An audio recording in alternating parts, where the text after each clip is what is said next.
Welcome to the 8th edition of World Intellectual Property Forum.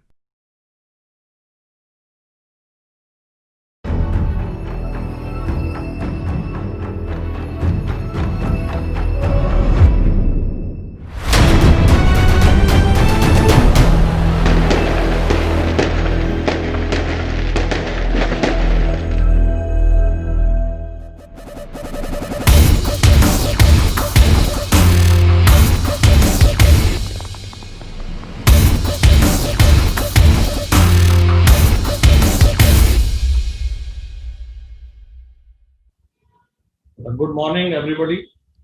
Today's session is on the question with regard to the junction of design, copyright, and trademark, whether there is overlapping and whether they are coexisting or they are not. That is the topic on which I am going to make a short presentation today. If we look at the provisions of the Design Act first, Section 2D of the Design Act defines what is design. It primarily talks about shape and configuration, pattern or ornament as applied to an article by an industrial process. And it also includes, now what is important to be noticed here is it also includes the composition of lines or colors. This is to be specifically noted down. And all these ornaments, shape, configuration, pattern, they are all applied to an article by an industrial process, which in a finished article, appealing to the eye, meaning thereby what you can see is not something which is capable of performing a role like what the patent specification is, that it is for the functioning of an object. So it is nothing to do with the functioning of an object. It has to see only the shape and configuration or the pattern or the ornament, which is appealing to the eye, which looks attractive to the eye when in a finished article it is produced and shown to the consumer.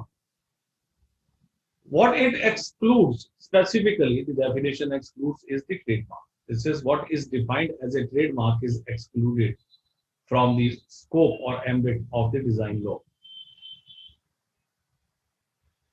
Now, that would mean that design would be what it is not a trademark. If it is a trademark, it can't be a design, and if it is a design, it can't be a trademark. If we read the definition of design per se, as per Section 2D of the Act, because it specifically excludes the trademarks as are defined under the Trademark Act, and it also excludes the copyright as is defined in the Copyright Act. Now, when we come to the question of Copyright Act, copyright is primarily relating to the artistic work, literary works, musical works, grammatical works, and all that. But I think for our purpose today in this subject, we will be confining ourselves to the issue of artistic work. Now, the artistic work which has been defined under the Copyright Act includes the composition of lines and colors. Now, if you recall, I had just said that please make a mark a note. Under the Design Act definition, the composition of lines or colors is defined as a design under the design law, and it is also defined as a copyright under the copyright law, because it will fall under the any work of craftsmanship. If artist has created some kind of unique combination of lines or unique combination of colors, that would qualify to be an artistic work. So therefore, to that extent, if we look at it, there will be an overlapping between the provisions of the Copyright Act, as well as with regard to the provisions of the Design Act. Now, coming to the issue of the trademark then, thereafter. Now, the trademark is a mark which is capable of distinguishing the goods of one manufacturer from the goods of another, and which is geographically represented and is capable of distinguishing the goods. Now that is what the definition has been given, but it includes, now it says that it includes shape of the goods and their packaging and combination of colors. Now there are three elements over here. When we talk about shape of the goods or shape of the packaging material, they also form part of the definition of design, because design is shape and configuration of an article, which in a finished article is appealing to the eye and which has been manufactured by use of an industrial process. So therefore, there is an overlapping between the definition of what we call as a trademark, which includes shape of the goods, and the design law, which says that design will mean shape and configuration of an article. That apart, the packaging. Now there are a large number of products which are packed in a packaging material which may have unique shape and configuration. Like for example, I will give an example of perfumes or wines. They are packed in bottles which have got a specific shape, configuration, and design, which are very attractive, which are new, which are not a normal kind of bottles or containers. So therefore, there could be an element of a packaging material having a unique shape and configuration, which would again qualify to be a trademark and qualify to be a design. Now, the first overlap which I have pointed out is with regard to the design and copyright when we talk about combination of lines and combination of colors. So it's a complete overlapping between the two. The second overlapping is between design and the trademark law. When we talk about the shape and configuration of an article, which could be an article itself or which could be a packaging of an article. So there is a complete overlapping. Now the question is that what is the background of the overlapping of these kind of provisions? If we look at the IP laws few years back, there was a clear distinction between the four different IP legislations. We used to say that when we talk about trademark, we talk about trademark. Trademark is a name which is given to a product by the producer. So we said this very clear definition in our mind that when we talk about a trademark, we are talking about a name which has been given to a product by the manufacturer. Similarly, when we are talking about copyright, we are talking about artistic work which artist has created. And he has used it as an artistic work. Or literary work, musical work. As I said, the musical work and other works, we are not concerned today in this topic. Patent law, very specific that it concerns the performance of an article. It has got nothing to do with the shape or configuration or what the kind of visual representation it may have, but it is the functional aspect which will be covered by the patent law.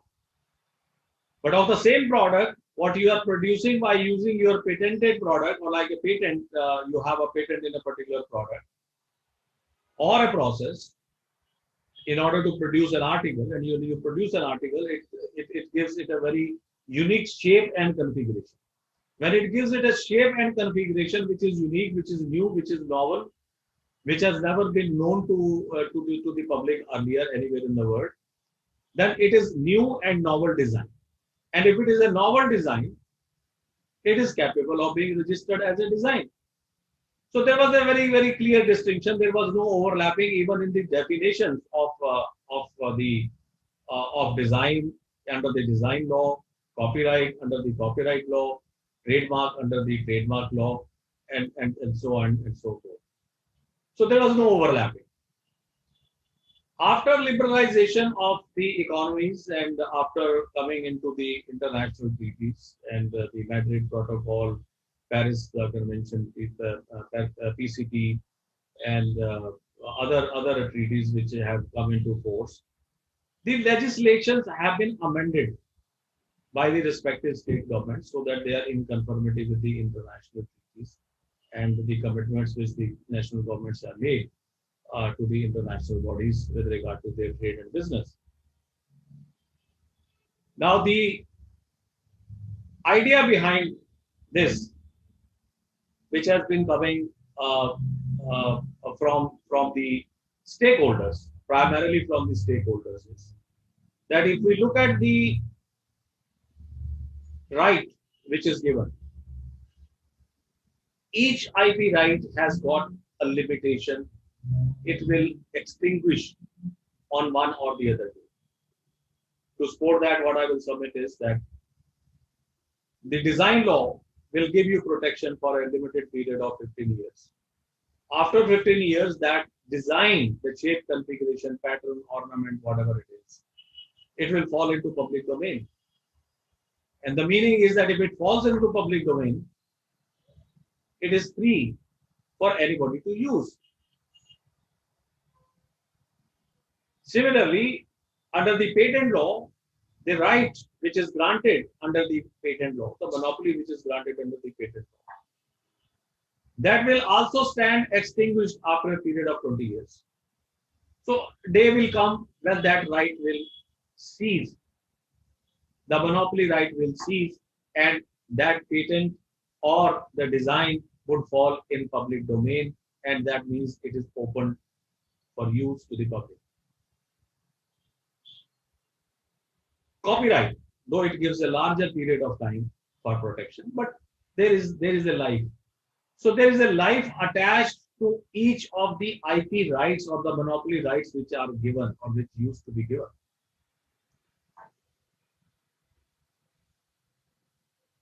The intention behind these legislative changes is primarily to extend the period of protection which is given to design or a patent, because trademark right is such a right which is perpetual in nature as compared to other IP legislations. Trademark right will be perpetual so long as the proprietor is continuing to use the mark and intentionally does not abandon the mark. So meaning thereby the monopoly right, because all IP legislations give you a monopolistic right.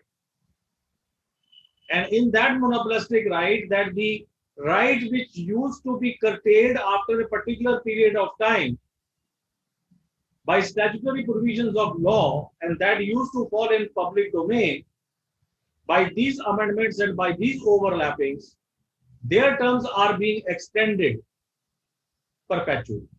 Because once they fall within the definition of the trademark, their right and their protection gets extended perpetually. Now the question arises is that for a person who is the inventor of a new article, and he considers that his article is, or the shape of the article in itself is very distinctive, and it can perform the role of a trademark also within the definition of trademark law, should opt to have a design protection or should opt to have a trademark protection. Now this is a catch here for the proprietor. If he opts to go for registration as a trademark, shape as a trademark, then he cannot seek protection of the same article as a design under the design law, because the definition of design excludes the trademark. So once you say that I have got a trademark, the controller of design will say that, look, you have a trademark registration of the shape and configuration. I cannot give you a right under the design law because design law definition says it excludes the trademark. And if he registers it as a trade, as a design, he opts to go for a design first. Then he his rights are limited to a period of 15 years from the date of the application or from the date of the registration which he gets, that is retrospective from the date of the filing of application. So in that scenario, he cannot enforce his right, statutory right, under the trademark, and he cannot go to the registrar. If he goes to the registrar of trademark and asks for registration, even subsequent to the obtaining of design registration, it may be attacked on the ground of invalidity, because if it is a trademark, you can't claim it as a design. So therefore, this is a complete overlapping between the two provisions of the law. Either you can opt for the design law, or you can opt for the of the trademark law. Now the issue arose before the courts whether an action for passing off will lie in a case of infringement of a design, of a registered design. Now, we all know the passing of concept is a concept which is primarily under the common law, applicable to the trademark. And there are certain requirements. If a person is to succeed in an action for passing off, there are requirements of law that he must establish. Apart from the issue of priority in adoption, use, the most important aspect is that it has acquired distinctiveness. And if it has not acquired distinctiveness, it is capable of distinguishing the goods of one manufacturer with the goods or services of another manufacturer.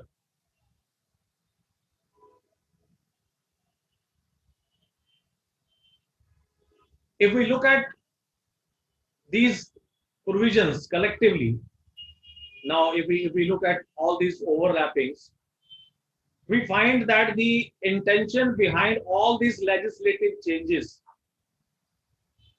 perhaps could be, and I firmly believe that it is, to extend the monopoly period from one legislation to another legislation. So far, Indian legislation has accepted the shape as a trademark. But we all hear that we are talking about the legislations which have been introduced in certain countries, and perhaps sooner or later it may be also introduced in India, when we talk about smell as a trademark. Now the question is, which kind of shape or which kind of smell we are talking about which may qualify to be a trademark. Generally, I give an example of a bottle of Coca-Cola, or you may take Ruh Afza bottle of Hamdard.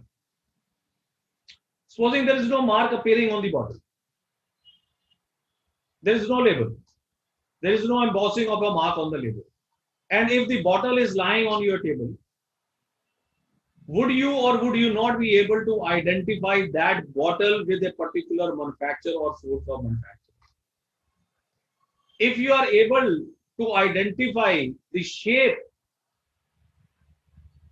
by mere looking at it, you can say this is the bottle of such and such product originating from such and such source. That means that shape and configuration has acquired distinctiveness, or is capable of acquiring a distinctiveness, or is capable of distinguishing the product of one manufacturer from the product of another manufacturer. Similarly, in the case of a smell, if you are able to identify the perfume merely by smell, by its smell, without knowing the name of the perfume what you have used, so therefore there is some kind of a connection in your mind in the course of trade, which leads you to believe that this particular product is originating from a particular source. So the burden to prove the elements of passing off, even in cases where the design has lapsed, or where the person wants to make a claim that though I have got a registered design, but still there are elements of passing off. It could be with regard to the trade dress. Then we talk about the trade dress, and that trade dress applies to the packaging of a material of a product. Now it could be a shape, it could be a pattern, it could be a trade dress having a unique combination of colors. Now here we find an overlap between copyright and trademark, because copyright as an artistic work, combination of lines or colors is protected. Combination of lines and colors is protected as a design under the design law, and under the trademark, when we talk about combination of lines and we talk about combination of colors, we certainly talk about the trade dress. So the sum and substance of the entire issue is that there is a complete overlapping between the provisions of the design law, copyright law, and the trademark. Now, one of the very important features of the Copyright Act, which shows the overlapping and which has been coming up before the courts quite open for interpretation, is Section 15, subsection 2 of the Copyright Act. Now, it says that even if a particular artistic work has a copyright, a person who's the author of an original artistic work can claim copyright in his artistic work. But if that artistic work is registered as a design or is capable of being registered as a design, it will cease, the copyright will cease in that artistic work the moment 50 copies have been produced by industrial process. So that means the copyright right is limited to 50 copies. If that artistic work, now artistic work also includes the drawings. Now mostly the disputes under 15.2, section 15, subsection 2 of the Copyright have been with regard to the engineering drawings, the mechanical drawings, the functional designs. Without the use of those drawings, you cannot produce an article. So if an article cannot be produced without the assistance of the drawings, the drawings would be there. The original drawings would have a copyright in it as an artistic work. But the moment you use that drawing to produce an article, and that 50 pieces of that article have been produced by an industrial process, you lose your right as a copyright. Now, unless you have registered the same as a design under the design law, so your protection would be over after 50 pieces of production. So therefore, in those cases, it is better to seek protection under the copyright law, under the design law,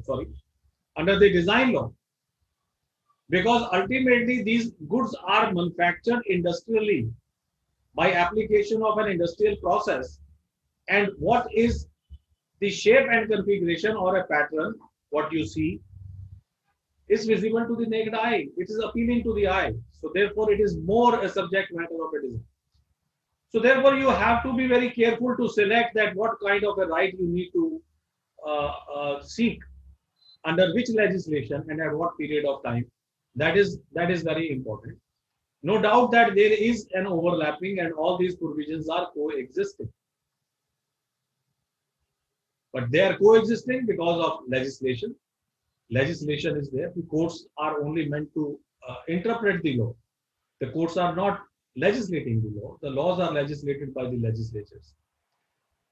This overlapping has been created by the legislature, and the courts are trying to clarify the situation on the question of the overlapping of one right as against another right.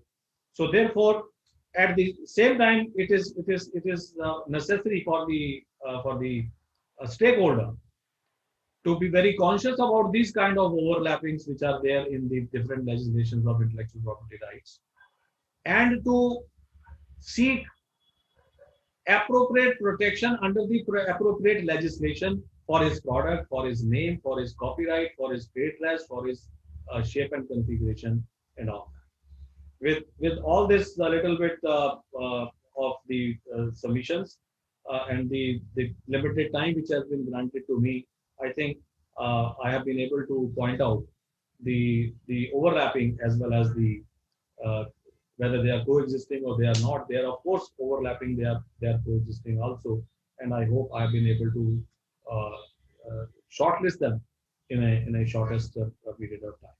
Thank you very much for listening to my presentation. Thank you.